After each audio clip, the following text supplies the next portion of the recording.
kuwa waxaa jira macaash doona oo meesha ka shaqeeya oo si sharciya iyo wax ku degan yihiin aqoon xalaal iyo xaraam kala garan wax ku degan وداعي بوب فهمت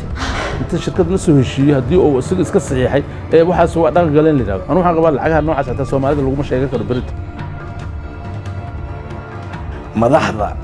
waxa waaye waa dad wax loo idmaday ma aha dad wax nagu leh anaga awood leh anaga shacabkii anaga ka awood weyn raas Kambooni ilaa raas Caseer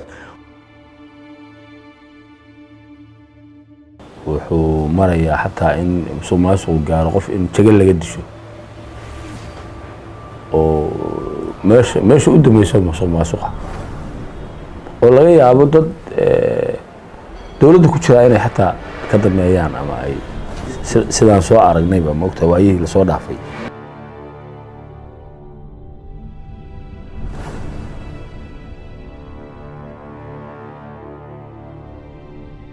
danta shakhsiga oo laga hormariyay dan qaran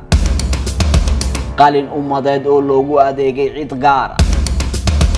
heshiisyo aan sharci ahayn oo dadyow shisheeye loogu daneeyay kuraasta qaranka oo looga faa'iidaystay dana dhaqaale iyo sadbursi kooxeed qandaraasyada adeega dawladda oo loo miisay casaabad iyo saaxiibo gaar ah gelista heshiisyo aan xalaal ahayn oo Soomaaliya madaxa loogu geliyay dayn xad dhaaf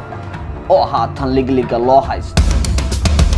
maxaad ka taqaan waxa loogu yeero baayac mushtarka siyaasadda siyaasiyiintu waa dadka ugu badan ee muddo kooban kaga mid noqda maalqabeennada ka mid ahaanshaha nidaamka dawladeed iyo xilalkuna waa fursadda tijaarada lagu helo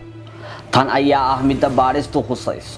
cadayma cadcad oo musuqmaasuq ayaa barnaamijka ku daawan doonta sidoo kale liiska shakhsiyaad dalka madaxdiisa haatan iyo horeba soo aha kuwa haatan xasaanad ummadeed huwan qaar shacabku u haysto inaan dalka cid iga lixi jeclo badnayn ayaa aad Baadi-Goob wajiyadooda dhabta ah ku daawan doonta baaristu waxay nala gashay inaanu iridaha guryahooda ku garaacno mas'uuliyiinta xogaha musuqmaasuq la xidhiidhaan